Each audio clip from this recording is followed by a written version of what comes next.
Assalamu alaikum. I'm Engineer Hamna Shakil and welcome to the first online lecture of CE 117L Engineering Mechanics Lab. Before the lockdown, we discussed the basic concepts of engineering mechanics and conducted experiment number 1 in lab. Today we are going to discuss experiment number 2, that is to verify law of parallelogram of forces.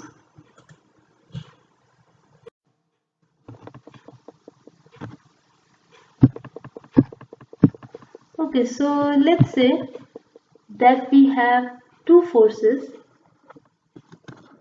acting on a point A. Let's say that's force number 1 having a magnitude 5 Newton, and here's force number 2 that is having a magnitude 3 Newtons. And both of the forces are acting on the same line of action. We need to know the resultant of the two forces. Both of the forces are acting on the same line of action and both are having the same point of application, so their net result can be calculated as an algebraic sum of the two, right? 5 newtons plus 3 newton. Both are acting in the same direction, both are in the right direction, both are having a positive magnitude. So net force is 8 newtons. We can redraw this system of forces and we can say that there is a force of 8 Newton acting at a point A in the right direction, in the positive direction. These two system of forces, this one and this one, they are equivalent to each other. Similarly, let's say again that you have two forces acting at point A. One is acting in the upward direction and the other one is acting in the downward direction. Again, both of the forces are having the same line of action and you need to know the resultant. Again, both of the forces have same point of application and they are on the same line of action. So you can find the resultant as an algebraic sum of the two. But this time 5 Newton force is acting in the upward direction and we take upward direction as a positive direction. And 3 Newtons is acting in the downward direction and we take downward direction as a negative direction. So the algebraic sum of the two forces, that would become 5 Newton minus 3 Newton, that would be 2 Newton. So an equivalent system of these two forces, that would become 2 Newton in the upward direction. Both of these representations mean the same thing. A net effect of or a net force of 2 Newton is acting at point A. Okay. Let's take another example. This time let's take line of action of the two forces at an angle of 30 degrees. Let's say you have one force of 5 Newton acting in this direction and another force of 2 Newtons acting in this direction. Both are applied at point A. And we need to know the resultant of these two forces. Again, these two forces are acting on the same line of action. Both are having the same line of action and are acting at a common point. Again, you can find the resultant by taking the algebraic sum of the two. So 5 Newton is in one direction and 2 Newton is in the opposite direction. So we can take one force as positive and the other force as negative. So algebraic sum will become 5 Newton minus 2 Newton, that is equals to 3 Newton. So 3 Newton in this direction. So let me redraw it. So that's your point A and that's your 3 Newton force.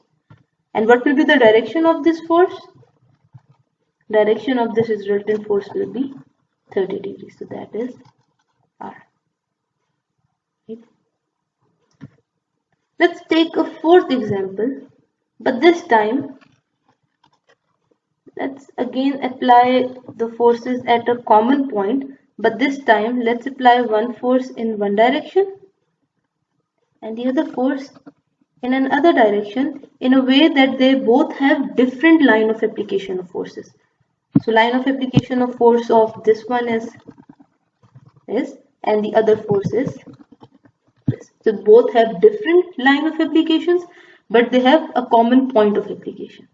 So let's call this force 1. Let's call it 5 Newton force, and let's say this is your force number 2. So 3 Newton force. This is acting at an angle of 30 degrees and this one is acting at an angle of 25 degrees. And now we need to know the resultant of the two forces. This time we cannot simply take an algebraic sum of the two forces because both are having different line of applications. Okay? So we need another way to find the resultant of these two forces. So let's just say that this is the resultant of these two forces. So we need to know the magnitude of this, which is not equal to the algebraic sum of the two forces. And we need to know this direction of this resultant force. In our week number 2 discussion, we discussed various methods to find this resultant of the two concurrent forces. We talked about a graphical method, we talked about head to tail rule, we talked about analytical method, we discussed a way to find resultant by using Cartesian coordinates, right? So I would recommend you guys to open your week 2 lectures and kindly revisit those methods of finding the resultant. One of the methods that we already discussed that was to find this resultant force and the direction of the resultant force by using law of parallelogram of forces. So the objective of our today's lecture is to verify that law of parallelogram of forces experimentally. We already discussed law of parallelogram of forces in week number 2, but in week number 2 we solved the problem, or we found the resultant using the formulas, using cosine formula, using the sine formula, and we found the resultant, the magnitude of the resultant force and the direction of the resultant force. In today's class we are going to discuss how to verify that method experimentally. So keep in mind the objective of today's experiment, and I'm going to explain what a force board is in the coming slides. Alright, so moving on, let me just read the statement of law of parallelogram of forces, and then I'll break this statement in parts and explain it using the diagram. So the law of parallelogram of forces states that if two forces acting at a point can be represented by two adjacent sides of a parallelogram, then the resultant of these two forces can be represented in magnitude and direction by the diagonal of the parallelogram which is passing through the same point.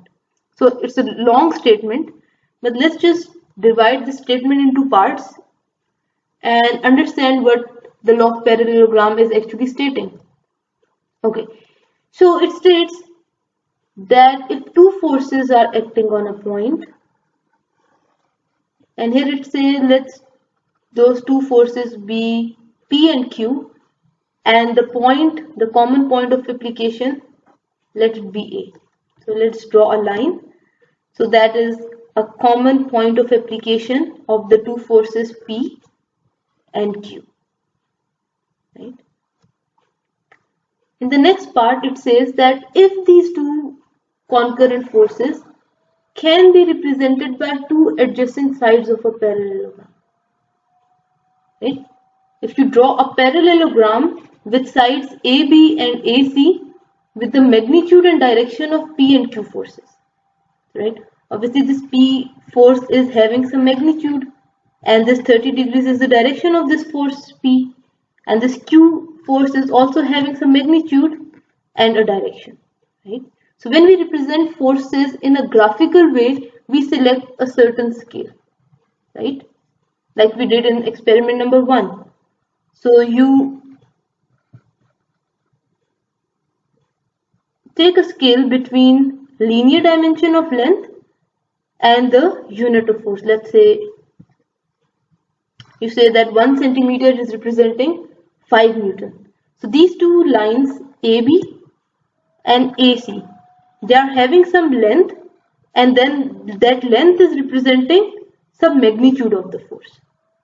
Right? So the next part of this statement, that is saying that if you can draw a parallelogram with sides AB and AC, right, having the magnitude and direction of P and Q. So this line AB is representing the magnitude of P, and this line AC is representing the magnitude of Q, and they are both passing through this point A.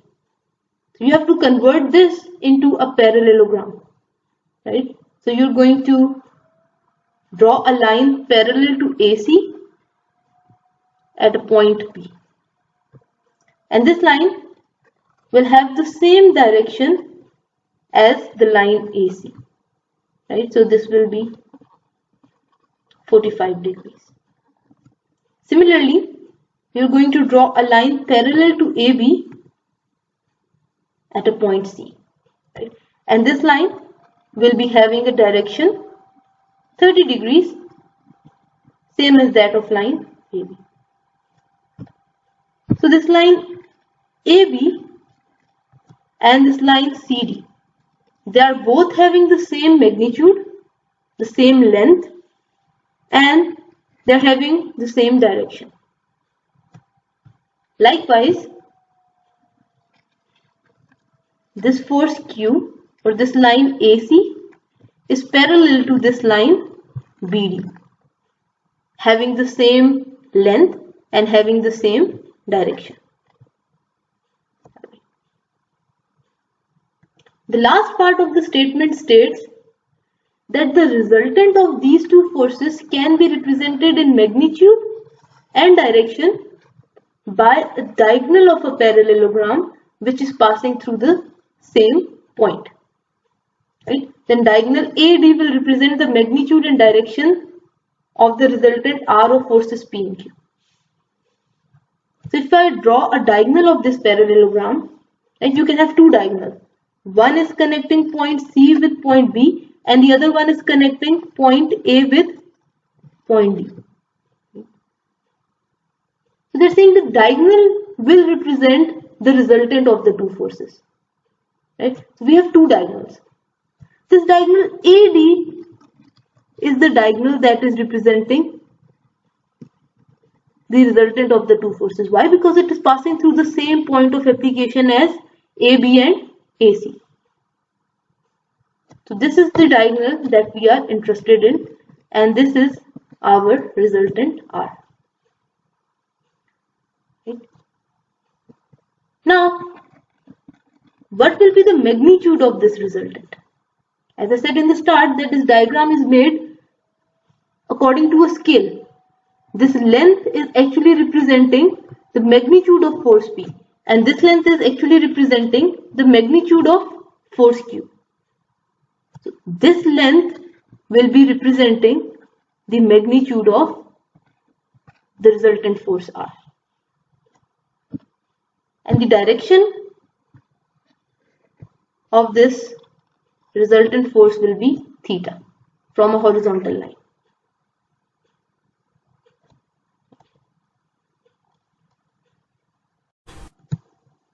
Okay.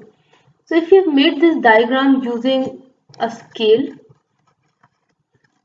then you can simply measure this length and then convert it into the magnitude of R using the scale that you use to draw this whole diagram. Or you can use this formula to calculate the magnitude of R, where P is the magnitude of force number 1, Q is the magnitude of force number 2, and theta is the angle between the two concurrent forces. Right? So if you plug in the values in this equation, let's call it equation 1, you can find the magnitude of the resultant R. So this was a revision of what you guys already knew as we discussed law of parallelogram of forces in week number 2 in detail. Let's move on to our experimental setup. Right, so the apparatus that you need to conduct this experiment is gravesend apparatus, that is your force board, which is actually a wooden board and it has an arrangement that it can be mounted on a wall. The purpose of mounting it on a wall is to keep this whole setup perfectly vertical. So if you have an arrangement where you can place it on a table or anywhere else but keep it perfectly vertical, that is also going to work.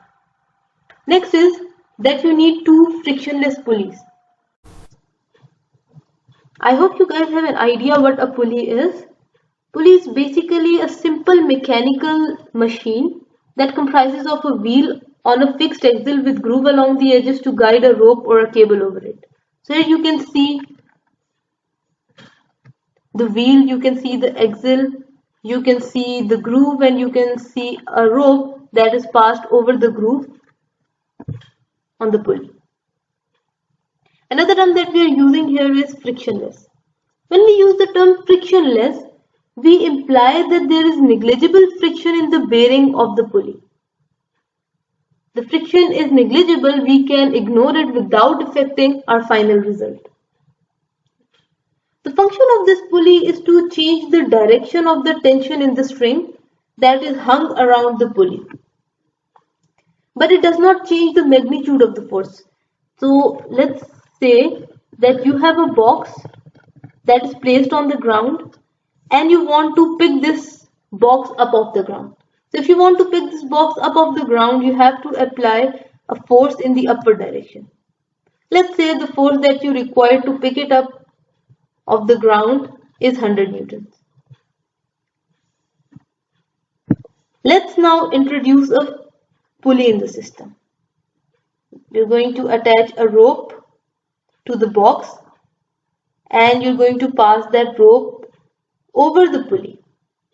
Now if you want to pick this box up the ground, you have to apply a force in the downward direction. You have to pull the rope downwards and the magnitude of the force shall be 100 Newton to pick this box up. So the magnitude is same, but the direction has changed. The pulley basically changes the direction of the tension. And I'm specifically saying tension. Why? Because if you pull this rope and there is a weight attached here, there is tension being produced in this rope. The rope is being stretched. Whenever the rope is being stretched, we say there is tension being developed or produced in the string. So it changes the direction of the tension in this rope. Next you need is weights, you need a cord, and you need a drawing sheet. This is an actual picture of the gravesend apparatus and this one is a diagrammatic representation of it. Here in the actual picture you can see that there are hooks and pan attached at the end of the cords. These are attached so that you can easily attach weight at the end of the cords. Right. So moving on to the procedure of the experiment, the first thing that you have to do is you have to pass a cord over the pulleys. Right. So you can see you have a cord that is passed over the pulley and you have hooks attached at the end of the cords. So you can easily attach weight at these hooks. Right. So next is you have to attach known weights at the end of the hooks. Make sure that you very carefully place the weights on the hook. You're not supposed to drop them because if you drop them, you'll either destabilize the system or you're going to break a cord. So very carefully and very slowly place the weights on the hook. After that, you have to attach a weight at this third cord as well. You have to keep on adding and subtracting the weights on these hooks till your system reaches a state of equilibrium. Once your system reaches a state of equilibrium and everything is stabilized, then you can move on to the next step. Right? Next step is to take a drawing sheet and attach it, very carefully attach it on the wooden board. If you observe your system, you'll see that this arrangement of 3 weights and 2 pulleys is actually stretching the cord. If the cord is being stretched, it means that the cord is under tension. Also keep in mind that whatever is the magnitude of weight here will have this force having the same magnitude in this part of the cord. As we already discussed, that pulley only changes the direction of the force. It does not change the magnitude of the force. So if you have a force or a weight having a magnitude W1 here, you will have the force having the same magnitude here in this cord. And if you have a weight of magnitude W3 here, you will have the same magnitude force here in this third part of the cord. Next step is to isolate this part of the system to analyze the system of forces. And when I say isolate this part, I mean draw a free body diagram of this system. So free body diagram of this part will look like this. Now we have to establish what will be the direction of the forces that is acting in these three cords. We've already established that the cord is under tension. And whenever you want to represent tension in a free body diagram, you draw it by pointing a force in the outward direction. Okay. So the free body diagram of this part will be this. Next step is to mark the position of the cord using a pencil on the drawing sheet, and this will give you a space diagram.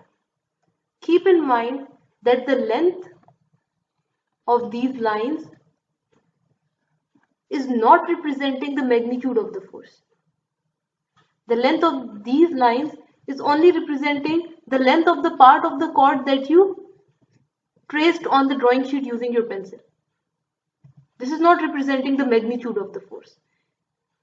But the direction of these cords, that is representing the direction of the actual forces, because forces are acting along the cords. You have axial forces, you have tensile force, and that acts along the direction of the cord.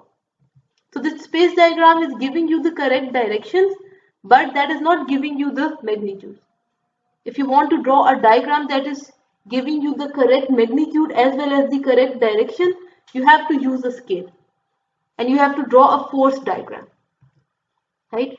To draw a force diagram, you have to select a suitable scale. Depending on the space available on your drawing sheet, you have to select a suitable scale. Right? So these are the known weights that we applied on our system. Right? So W1 was 1 pound. Let's say I'm just assuming some weights. Weight 2 was 1.5 pounds and weight 3 was 2 pounds. Right? So let's now convert this space diagram into a force diagram.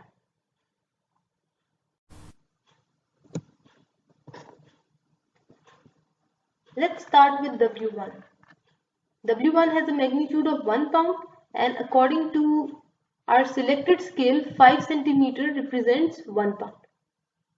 If you want to represent W1, you can represent it by using a line having a length equal to 5 centimeter. And that line shall have the same direction as that of this cord number 1. So if you want to draw a line parallel to this cord number 1, you can use your drawing tools such as set square. Just place your set square aligned to the direction of cord 1. Take your second set square and place it perpendicularly to the first one and repeat it. You will get a line parallel to cord number 1. The length of this line shall be equal to 5 centimeter, as according to your scale 5 centimeter represents 1 pound and the magnitude of W1 is 1 pound. So this line is correctly representing the magnitude and direction of W1. So you have taken magnitude from your experiment and you have converted that into a linear length by using a scale. And for the direction, you have simply drawn a line parallel to this cord 1. So the direction of this W1 is also preserved. If this was, let's say, phi, you have a phi angle here. The magnitude of W2 is 1.5 pounds. Again, convert this 1.5 pounds into a linear dimension. You will get 7.5 centimeters. So the length of W2 will be 7.5 centimeter and the direction will be similar to this chord number 2. Again, use your set square and draw a line parallel to chord 2 having a length equal to 7.5 centimeter, that is actually representing 1.5 pounds. Similarly, do the same thing for W3. W3 is having a magnitude equals to 2 pounds. So you can represent it by a line of length 10 centimeters as per your scale. Right. So this is your force diagram. That is now correctly representing the magnitude and the direction of the system of forces. Let's not forget the objective of our experiment. The objective of our experiment was to verify the law of parallelogram of forces. Right? So we have to apply law of parallelogram of forces on this system. Right? Law of parallelogram of forces is only applicable to two concurrent forces. So let's select these two concurrent forces and apply law of parallelogram of forces on this. So to apply law of parallelogram of forces, you have to convert this system into a parallelogram. So let's see how you're going to do that. You're going to draw a line parallel to W2 and you're going to draw a line parallel to W1. And again, you can use your set squares to draw a parallel line. So this completes your parallelogram. Now you have to find the resultant of these two forces. You have to find the resultant of W1 and W2.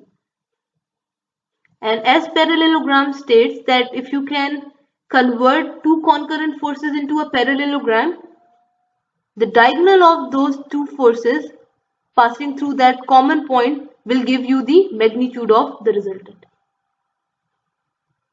So if you draw a line, a diagonal line, this will give you the resultant. Again, you can easily measure this resultant by using your scale. You can use your ruler and you can measure the length of this resultant. Once you get the measurement, you can use your scale to convert that linear dimension into a unit of force. That will give you the resultant of W1 and W2. So now you can make an equivalent system of these forces. That is, you have R acting in the upward direction and you have W3 that is acting in the downward direction. Right. So just for reference purpose, I'm going to draw a horizontal line here. And we know that this W3 will be acting perpendicularly to the horizontal line. Because W3 is actually a hung weight. So that would be acting perpendicularly to a horizontal reference line. And at the very start we established that our system is in equilibrium. Our system was stable. If our system is stable, it's not moving, it's not accelerating, it means that it is in equilibrium.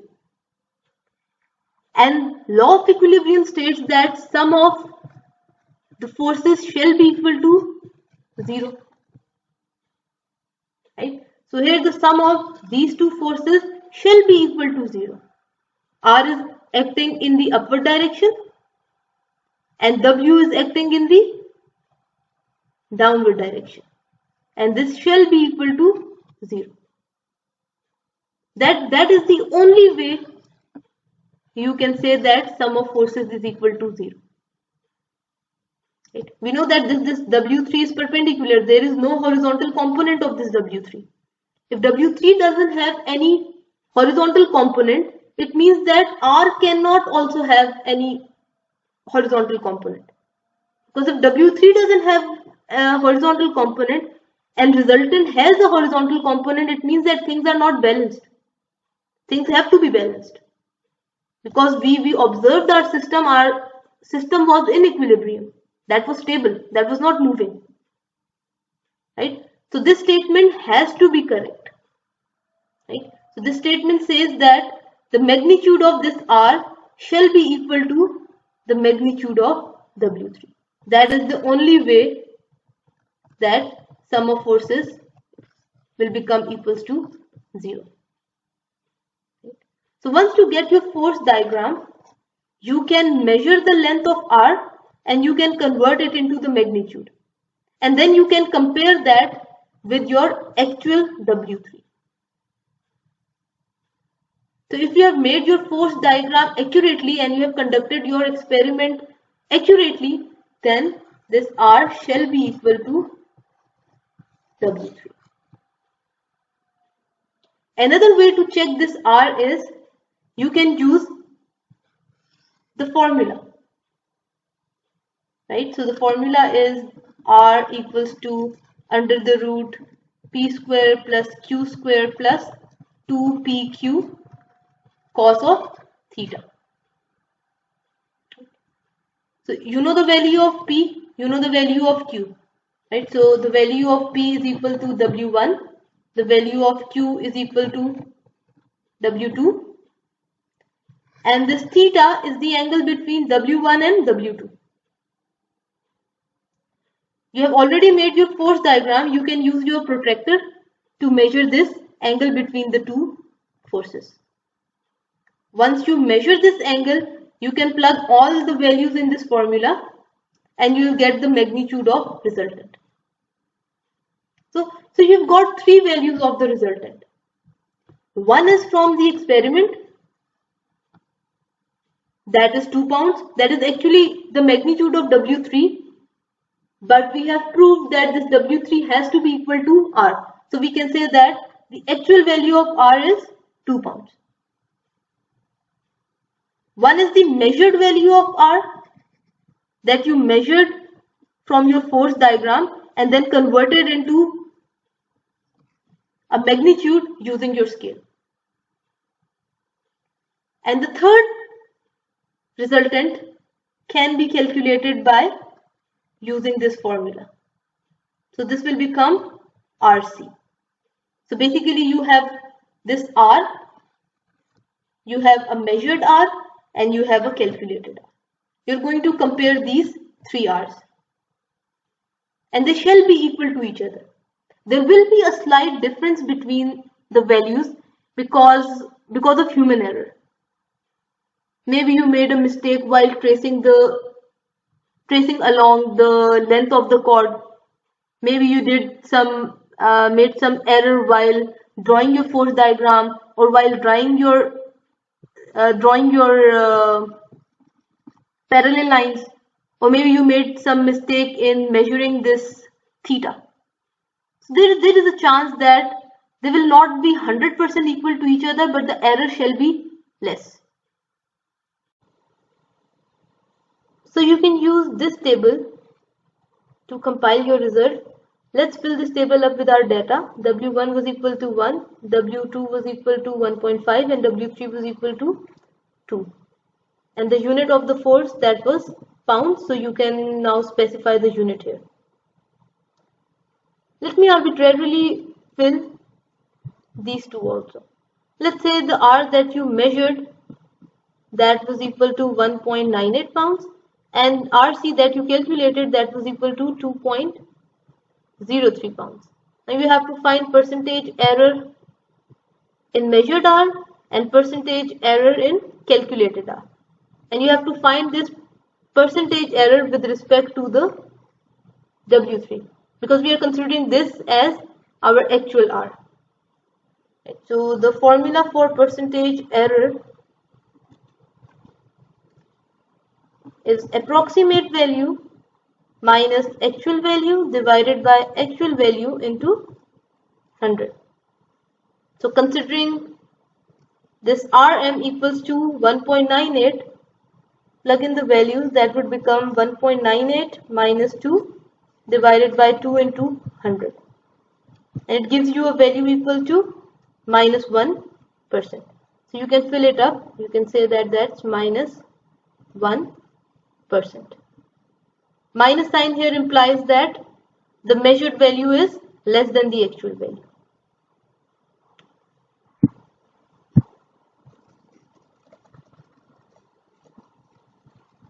Okay, so let's find the percentage error of this RC.